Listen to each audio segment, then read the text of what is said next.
Et là, on fait une expérience aujourd'hui, là. Je ne m'occuperai pas de ça. On va suivre.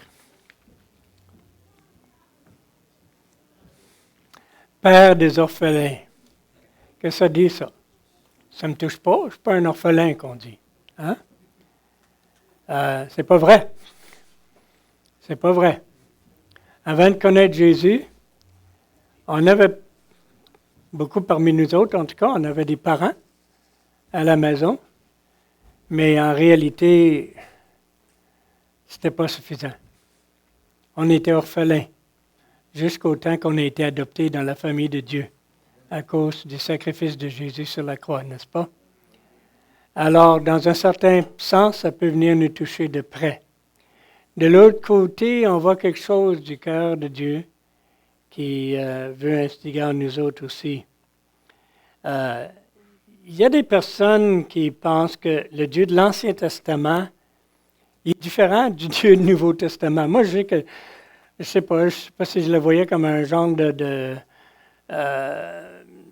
comment est-ce qu'on appelle ça? Deux personnalités, double personnalité, là, tu sais. Un Dieu dur et qui châtie dans l'Ancien Testament, et puis dans le Nouveau Testament, tout d'un coup, c'est un Dieu gentil, là, tu sais. Et quand on lit toute la Bible, on voit que c'est pas du tout. C'est exactement le même Dieu, même caractère, il n'a pas changé. On est sur la Nouvelle Alliance, mais il n'a pas changé de caractère du tout. Et les textes que je vais vous lire, qu'on peut voir sur l'écran, vont montrer un peu ça.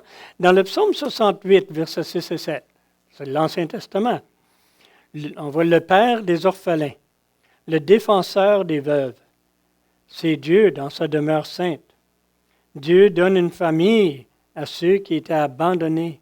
Il délivre les captifs et les rend heureux.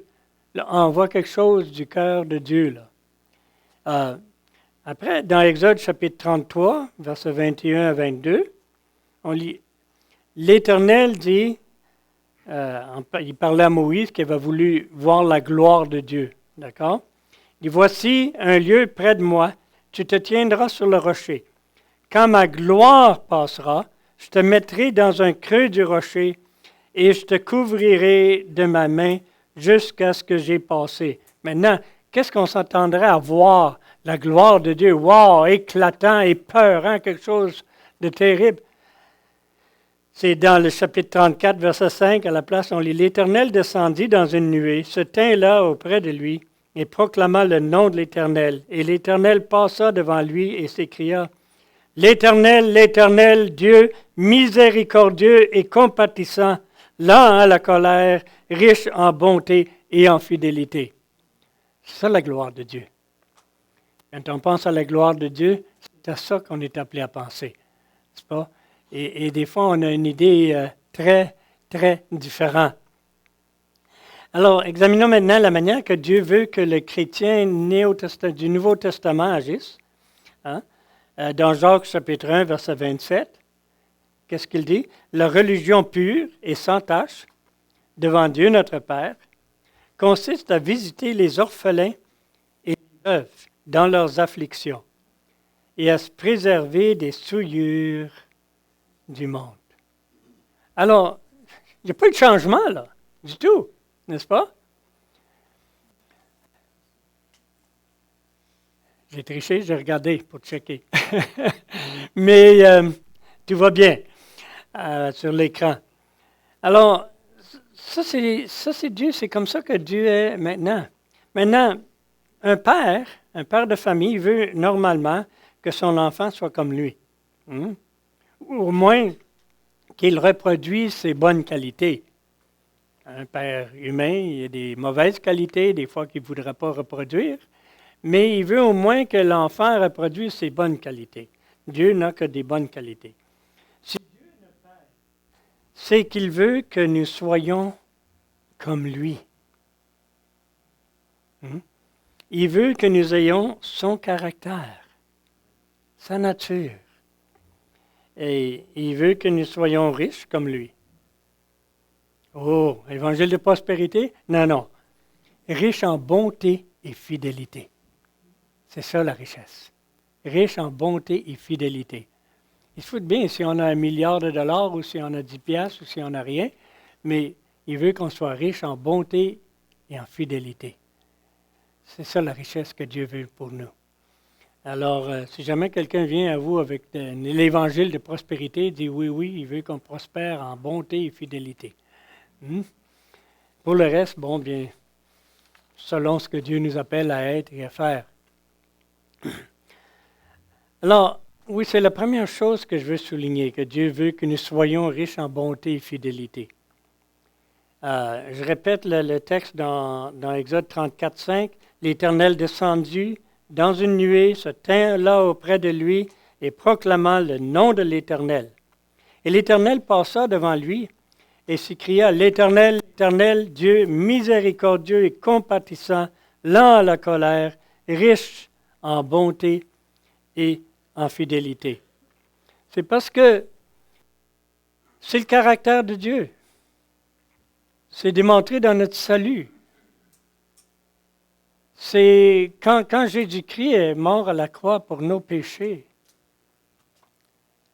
il a fait ce qui lui dégoûte le plus possible dans le but de nous sauver.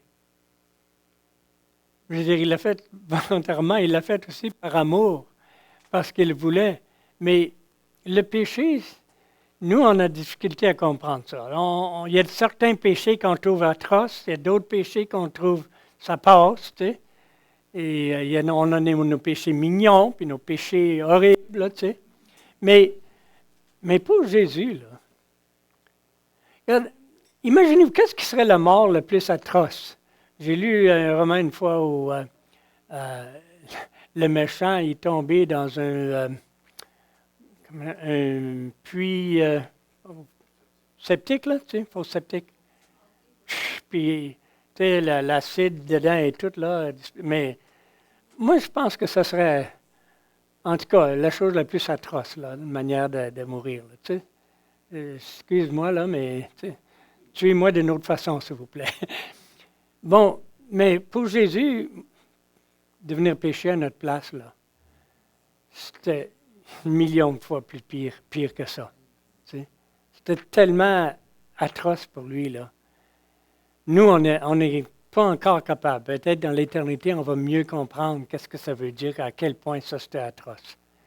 Mais on n'arrive pas parce qu'on est encore atteint par...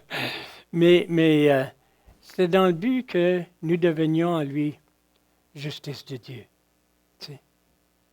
Et bien, gloire à Dieu, comme on fête chaque dimanche, premier jour de la semaine, il est ressuscité, glorifié, n'est-ce pas? Mais c'est pour dire que le Père céleste, c'est lui qui a choisi que Jésus fasse ça pour nous, son Fils. Dieu s'est fait homme dans le but de faire ça. Le but de Noël, c'est le vendredi saint. Moi, je pense que c'est le jeudi, mais en tout cas. Mais ça ne change rien. Le but de Noël, c'était la crucifixion. Et après la résurrection, bien sûr. Alors, c'est parce que c'est le caractère de Dieu qui est démontré dans notre salut, qu'il veut que nous aussi, nous soyons riches en bonté et fidélité. Quand on parle de mission, c'est proclamer l'Évangile, n'est-ce pas? Mais en réalité, tu ne peux pas proclamer l'Évangile si tu n'es pas en train de vivre l'Évangile. Et c'est parce que tu es un enfant de Dieu né de nouveau que tu peux vivre l'Évangile. Ça transforme ton caractère. Évidemment, c'est un processus, mais on est encore en train de te transformer. Et un jour, quand je serai adulte, là, tu sais, vraiment transformé, mais c'est ça que je veux dire, on a du chemin à faire, mais on a été transformé immédiatement aussi à notre nouvelle naissance. Ça a commencé là. Alors, la bonté et la fidélité, ce sont deux aspects aussi du fruit de l'esprit. Dans Galates 5, 22, on devient fidèle dans notre bonté. Et ça, c'est important. C'est pas quelque chose qui, bon, ben là, il faut que je fabrique puis que je m'habille de la bonté puis de la fidélité. Ça ne marche pas de même. Même Paul parle de se revêtir, mais ça, il veut qu'on vive ce qui est réellement que Dieu a mis en nous. C'est l'Esprit de Dieu qui produit. C'est un fruit de l'Esprit. On va parler de ça tantôt. Mais si on est fidèle dans notre bonté, ça veut dire qu'on est bon envers tous, parce que c'est un trait de caractère. Ce n'est pas juste une chose qui se démontre occasionnellement quand ça fait notre affaire. C'est par ce fruit que les gens vont voir Jésus en nous. D'accord? Ce n'est pas par notre légalisme. C'est par ce fruit qui est la bonté et la fidélité. Si c'était juste une décoration, les gens vont s'en apercevoir aussi en passant. On ne peut pas se décorer de la bonté. Si on peut aller à la prochaine diapo, j'aimerais vous demander la différence entre un arbre fruitier et un arbre de Noël. Savez-vous quelle est la différence? Ouais. Des fois, l'arbre de Noël il semble plus joli. Hein? C'est quand c'est bien fait, là. Je ne dis pas pour celui-là, là, en tout cas, c'est chacun son goût. Mais ça fait très joli un arbre de Noël, n'est-ce pas? Mais ce n'est pas des fruits, c'est des décorations. Pourquoi? Parce que ces boules-là ne sont pas produites par la vie de l'arbre, qui est dans l'arbre. Tandis que le fruit, c'est produit par la vie qui est dans l'arbre. Et c'est pour ça que ces choses, l'amour, la paix, etc., là, c'est produit par le fruit. Et c'est le fruit, c'est produit par l'Esprit qui est en nous. C'est notre vie qui produit ça. C'est ça qui est la différence. D'accord? Un arbre de Noël, c'est très beau, mais c'est une décoration. C'est une décoration. Il y en a qui aiment ça, il y en a qui n'aiment pas ça. Il y en a qui disent que comme chrétien, on ne devrait pas l'utiliser. D'autres disent non, comme chrétien, on peut célébrer et fêter. C'est bien. Chez nous, on a d'habitude à Noël, là, la plupart du temps. Mais c'est ça, l'important, c'est qu'on produise du fruit dans nos vies. Deuxième chose, c'est que Dieu veut aussi que nous soyons pères des orphelins. Est-ce que ça veut dire que nous devons tous adopter des orphelins? Non. Mais on parle ici de notre caractère, de comment on est, de notre nature. Comme je répète encore, que Dieu est le Père des orphelins, le défenseur des veuves, c'est Dieu dans sa demeure sainte, dans le psaume 68, verset 6. Ça implique prendre une responsabilité pour les enfants qui sont sans protection. Au foyer de la Casa Hogar, au Honduras, ce n'est pas tous des orphelins légalement, là. Il y en a qui auraient été mieux s'ils auraient été orphelins en passant. OK? Mais c'est tous des orphelins vraiment, là, parce que ils étaient sans protection. Sans protection. Mais si nous ayons cette nature de père des orphelins, ça implique prendre, et quand on dit père, ça inclut mère. Ça, c'est pas de différence. Ça implique prendre une responsabilité pour les enfants qui sont sans protection. Ça veut dire, c'est notre fardeau. C'est notre besoin. C'est la place, je crois, de l'Église, si nous allons représenter Dieu dans le monde, de nous occuper des enfants délaissés. De prendre intérêt puis de s'en occuper. C'est aussi une manifestation personnelle de ce trait de caractère en nous qui est la bonté. La bonté. Comment est-ce que nous réagissons face à ceux qui sont les plus vulnérables, face à ceux qui sont dans la rue, par exemple? Est-ce que nous les jugeons? On voit des gens qui sont dans la rue, des gens qui sont très mal habillés, ils ont passé la nuit là, il y en a qui quittent, il y en a qui sont, si tu vas au Honduras, tu peux voir des gens qui sont couchés en plein milieu de la rue des fois, là, tu sais. Mais des gens qui cherchent un petit peu dans les poubelles, voir s'ils peuvent trouver de quoi, ou qui fouillent dans le bac bleu, tu sais. C'est bac bleu ou bac vert ici, en tout cas. Qui fouillent dans les choses de réclame, voir s'il se trouve de quoi. Comment est-ce qu'on réagit dans notre pensée?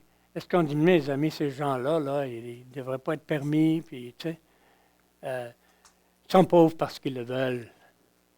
Vous avez entendu ça des fois? Ils sont pauvres parce qu'ils le veulent. J'espère que vous ne dites jamais ça. Je ne pense pas qu'il y a grand monde qui veut être pauvre. Je ne pense pas qu'il y a grand monde qui veut vivre dans la misère, honnêtement. Tu voudrais-tu vivre comme ça? Les gens sont pareils comme vous. Tu sais? Alors, ils se sentent aussi misérables là, que si vous autres, tout d'un coup, vous vous trouveriez comme ça. Okay? Alors, on ne doit pas les juger, on n'a aucune idée qu'est-ce qui les a conduits à ça. Tu vois, mais des drogués et des alcooliques, qu'est-ce qui les a conduits à ça? Sais-tu? Non? Mais on ne peut pas les juger. Sans la grâce de Dieu, j'y suis. Tu sais? Moi, à 15 ans, là, je jugeais ma mère que je n'avais même pas connue parce qu'elle était alcoolique. Okay? Elle était du parti quand j'avais 1 an parce qu'elle était rendue dangereuse. Mais ça fait que je ne l'avais jamais vue. Mais savez-vous qu'à 15 ans, là, je frôlais l'alcoolisme moi-même. 15-16 ans. Si le Seigneur ne serait pas venu à ma rencontre quand j'avais presque 17 ans, je serais là dans la rue. Heureusement, dans ce temps-là, la drogue n'était pas aussi facile d'atteindre, là, parce que je l'aurais pris aussi. J'étais prêt à essayer n'importe quoi. Je me pensais intelligent. Okay? Mais je serais là. Et peut-être toi, tu as eu une expérience différente et tu n'as pas été exposé aux mêmes choses, tu n'as pas eu les mêmes luttes et problèmes dans ta vie, mais tu aurais pu les avoir. Tu aurais pu les avoir. Et Dieu qui est tout-puissant, Dieu qui est souverain, n'a pas permis que tu aies ces luttes-là. D'accord? Alors, sans la grâce de Dieu, nous y serions tous. Alors, c'est pour ça que nous devons réagir au lieu d'avec jugement, avec bonté. Avec bonté. Ou des fois, ça ne nous convient pas. Mais la bonté, ça agit d'une certaine façon, n'est-ce pas? Nous sommes tous missionnaires dans un sens dans notre milieu. Et si nous allons apporter Christ, nous devons l'apporter en reflétant le caractère de Christ. Lui qui a osé toucher les lépreux. Lui qui s'est assis manger avec les pires traîtres du peuple, les publicains qui allaient prendre les impôts pour les Romains et qui en plus trichaient leurs concitoyens. Jésus est allé s'asseoir avec eux autres puis manger avec eux autres. C'était ça des publicains. Hein? Alors, il n'était pas en train de les juger. Là. Il était venu pour chercher et sauver ce qui est perdu. Dieu veut que nous nous intéressions à ceux qui sont dépourvus de bien ou de protection. Hein?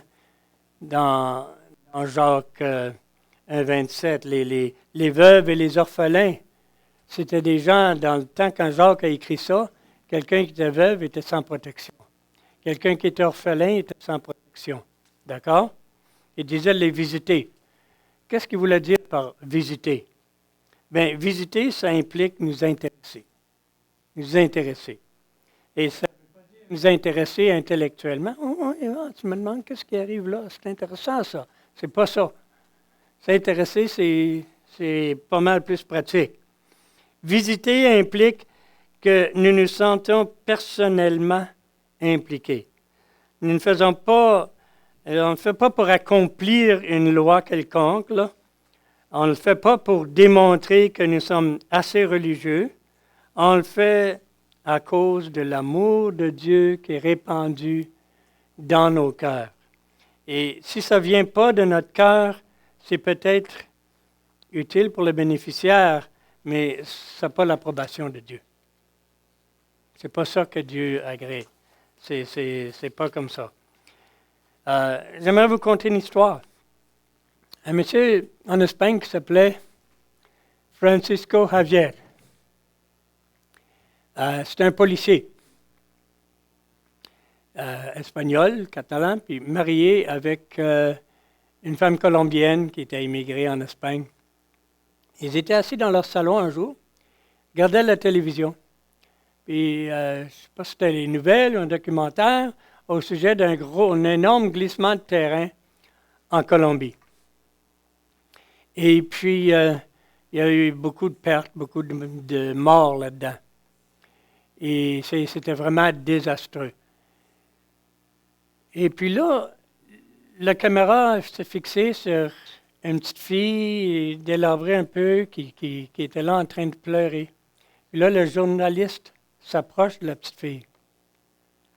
Puis il demande, il dit, où sont tes parents? Il en pleure encore plus fort, puis elle pointe dans le glissement. Francisco Javier et sa femme ont été touchés. Ils ont ramassé des sous. Ils ont pris l'avion pour aller en Colombie pour essayer de trouver cette petite fille-là. Ils l'ont jamais trouvée. Mais ils ont trouvé un paquet d'autres enfants. Ils ont fini par ouvrir le premier Casa Hogar à Medellín, pas juste à l'extérieur de Medellín. Ramasser des enfants parce qu'il a découvert que la situation des enfants qui étaient délaissés, abandonnés ou des enfants qui étaient en danger parce que des familles monoparentales, mais où la maman dépendait beaucoup d'un chum après l'autre, et puis des fois pour garder le chum, elle offrait son enfant. Atroce. Alors, ils ont commencé le premier Casa Hogar.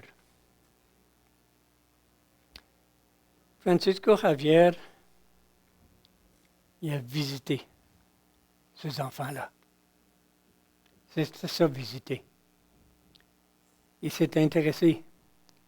Il s'est intéressé puis s'en est occupé. Il a fait quelque chose. Il ne l'a pas fait parce que sa religion lui enseignait qu'il devrait agir. Il ne l'a pas fait pour impressionner personne. Il l'a fait parce que son cœur le poussait à le faire. Il y a eu de l'aide, je dis ce qui arrive. Chaque fois qu'il a commencé ça, il est retourné à son travail en Espagne, à Barcelone. Mais chaque année, il retournait pour s'en occuper du nouveau Casa Hogar.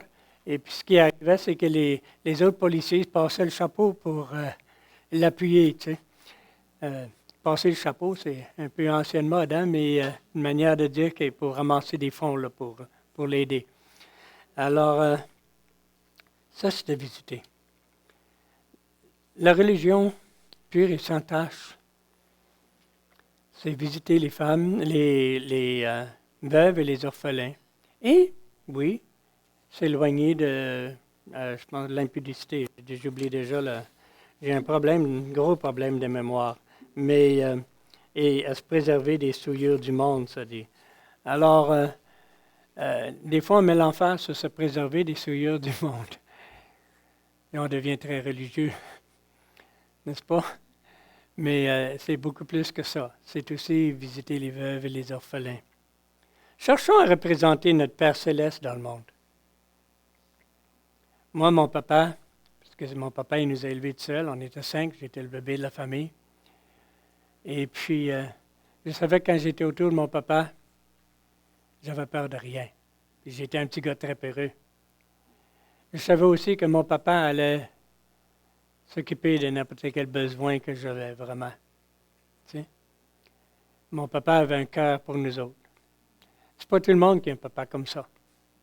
Il y en a qui ont des papas qui les faisaient peur, il y en a qui avaient des papas qui les négligeaient ou qui les abandonnaient. C'est vrai. Il y en a qui ont des papas qui les ont fait beaucoup de tort. Horrible. Et à cause de ça, ils ont peur de penser au Père céleste. Mais tout ce que ton papa n'a pas été, le Père céleste, il l'est. tout ce que ton papa a fait qu'il ne devait pas faire, ton papa céleste, fait le contraire. C'est un vrai Père céleste. D'accord? Et puis, nous le représentons. Et nous voulons agir comme lui dans le monde. C'est ça. À la fin de la journée, quand nous réfléchissons sur notre journée, c'est bon de se poser cette question. Est-ce que je vais refléter le caractère de Dieu aujourd'hui? Non pas pour nous sentir coupables, mais pour devenir conscients des corrections dont nous avons besoin et de marcher en avant avec lui. Que le Seigneur vous bénisse et adorons notre Père céleste. Cherchons à être comme lui.